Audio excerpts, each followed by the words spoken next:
Air Côte d'Ivoire, Corsair Air France. Le conflit ne prend pas fin parce que les Ivoiriens ont décidé cette fois-ci de faire face et de ne rien lâcher. La Côte d'Ivoire a eu sa compagnie en 2012. Depuis 2012, la Côte d'Ivoire cherche à remplacer ou à participer au vol long courrier qui relie Abidjan et certaines capitales européennes. Air France, Corsair, on dit niet. Maintenant, les autorités en ont marre. Ils ont décidé tout simplement de bloquer tous les vols long courriers pour cet hiver-là. Ils n'ont pas validé. Maintenant, pour moi et pour le journal même, ce blocage ne se limite pas simplement à un simple conflit commercial. Il reflète un déséquilibre enraciné depuis des décennies.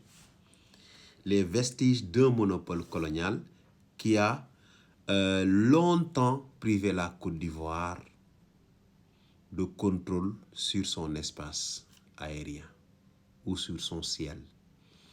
Les 3/4 des vols long courriers en Côte d'Ivoire, les 3/4 sont assurés par Air France et Corsair.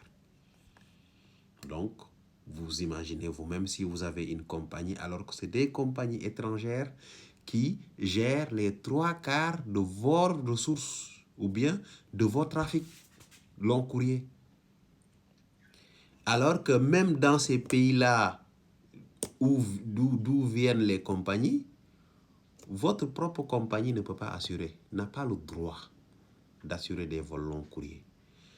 Parce que je vous dis, hein, Abidjan est lucratif. C'est des milliards qui sont en jeu. Oui, parce que là, si vous perdez l'AIS, ça c'est sûr, c'est mort. Et vous perdez une partie de la Côte d'Ivoire. Vous avez déjà perdu une partie de Dakar parce que Corsair a été chassé de Dakar par les autorités sans problème. Ouais.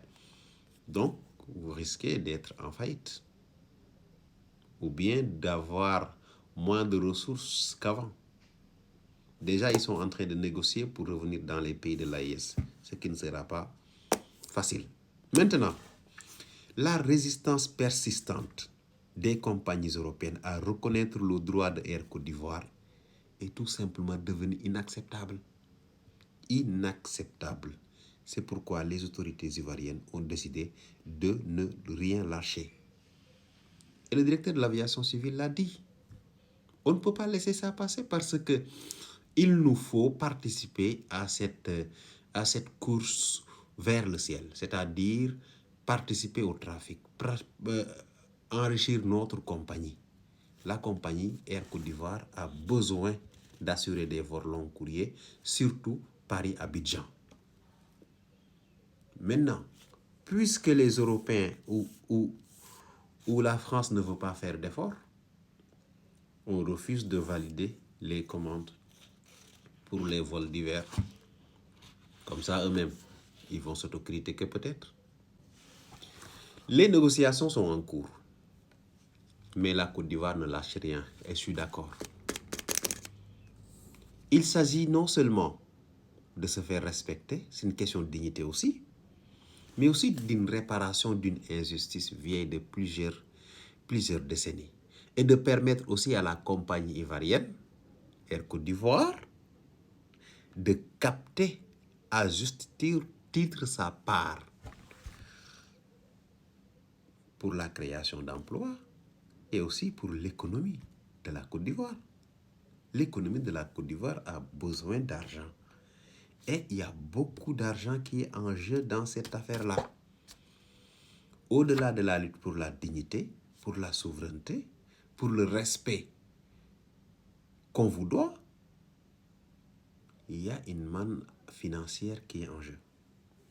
Ça, c'est un élément important. Et aussi, la Côte d'Ivoire a besoin aussi aujourd'hui de participer à la flotte aérienne africaine. Pourquoi? Est-ce que vous savez que d'ici 2043, la flotte, d'après le journal, la flotte aérienne africaine, c'est-à-dire les passagers africains, vont passer de 160 millions à 345 millions. Tous les pays responsables se préparent aujourd'hui à participer à cette guerre économique, à essayer de mettre en place des barons. Et je pense que les autorités ivoiriennes ont bien conscience de cela. D'où leur attitude. Imposer le respect, aller au conflit pour restaurer la dignité et aussi pour étendre son influence. Parce que la Côte d'Ivoire, à part les pays anglophones, c'est le pays francophone le plus visité d'Afrique. Oui, avoir une compagnie qui dessert Paris-Côte d'Ivoire, c'est une manne financière énorme. Donc, il faut qu'aujourd'hui, les Français comprennent que les Africains imposent le respect. Peut-être que c'est très difficile. Quand on a grandi dans une époque coloniale où on vous faisait croire que tout ce qui n'est pas beau, tout ce qui est beau, même si vous ne l'appréciez pas, il n'est pas beau. La beauté n'est belle que quand quand vous l'appréciez, ça pose problème.